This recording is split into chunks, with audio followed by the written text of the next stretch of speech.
नाज़रीन सुन मेरे दिल ड्रामा सीरियल की आने वाली किस्त बड़ी ही होने वाली है। दिलचस्प यहाँ अम्मार की हालत बहुत ख़राब होने वाली है क्योंकि बिलाल अब्दुल्ला इसकी दफ्तर से बरतरफ इसे कर देगा और इसके बाद अम्मार तानिया के पास शादी की पेशकश लेके जाएगा, लेकिन तानिया से जवाब दे देगी मैं तुमसे शादी नहीं कर सकती क्योंकि मैं अपने मुल्क वापस जा रही हूँ।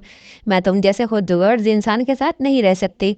जिस शख्स ने सदफ के साथ ऐसा किया वो मेरे साथ भी तो यही कर सकता है। इसके साथ ही वो कहेगी कि तुम्हें 2 बच्चों के बाप बनने के लिए एक नेक औरत की ज़रूरत है, लेकिन मैं तुम्हारे साथ नहीं चल सकती।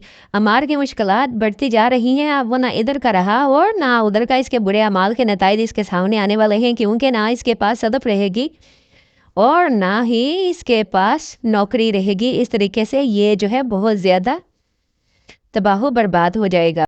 बिलाल अब्दुल्ला को ये ज़ाहिर कर रही है कि अब वो इससे मोहब्बत करने लगी है, लेकिन बिलाल अब्दुल्ला को भी इस हकीकत का इल्म हो चुका है। जब सदर बिलाल अब्दुल्ला को अपने घर बुलाती है और वो वहाँ सब कुछ खुलकर बयान करने के लिए पहुँच जाते हैं, लेकिन जैसे ही सदफ के घर वाले बिलाल अब्दुल्ला को देखते हैं सब खुश हो जाते हैं और माहौल खुशगवार हो जाता है। बिलाल अब्दुल्ला इनकी खुशी देखकर मौजू बदल देते हैं और सदफ की माँ से कहते हैं कि जब मुझे सदफ की तलाक के बारे में पता चला तो मुझे बहुत अफसोस हुआ क्योंकि मैंने कभी ये तवक्को नहीं की थी कि अम्मार इतना बुरा इंसान निकलेगा। आंटी आप तो समझदार थी, आपको सदफ को समझाना चाहिए था कि वो उसके साथ शादी ना करती। अब सदफ की ज़िंदगी बर्बाद होगी। वो मेरे ऑफिस भी आया करती थी, लेकिन अगर मुझे अम्मार के बारे में कुछ भी मालूम होता तो मैं कभी भी उसकी शादी उसे ना होने देता। लेकिन सदफ को ये सब बातें नागवार लगती हैं। वो कहती है कि चलें किसी और मौजू पे बात करते हैं और इन बातों को छोड़ देते हैं। फिर सब मिलकर खाने की मेज़ पे गुफ्तगू करते हैं। अगली सुबह जब बिलाल अब्दुल्ला ऑफिस पहुंचते हैं और वो अम्मार से पूछते हैं कि यह सब कुछ क्या हुआ, तुम्हें सदफ को छोड़ने की नौबत क्यों आई, तुम्हें इसे तलाक क्यों देनी पड़ी, क्या इसको मोहब्बत कहते हैं, क्या तुम्हें मोहब्बत इतनी कमज़ोर थी कि चंद दिनों में ही ख़त्म होगी। ये सब कहने के बाद बिलाल अब्दुल्ला अम्मार को साफ कह देता है कि तुम जल्द अज जल्द इस दफ्तर को छोड़ दो, मैं तुम्हें यहाँ बर्दाश्त नहीं कर सकता।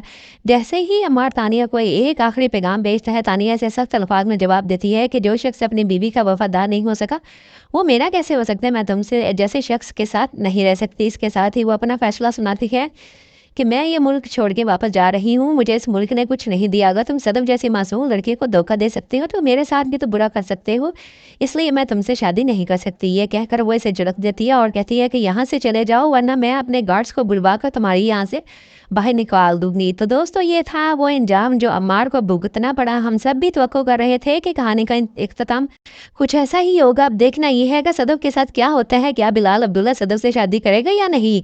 ये सब जानने के लिए हमारी वीडियो देखें। हमारे चैनल को नए हैं तो अगर आप हमारे चैनल के तो बराह करम इसे सब्सक्राइब कर लें और अपनी राय कमेंट में दें।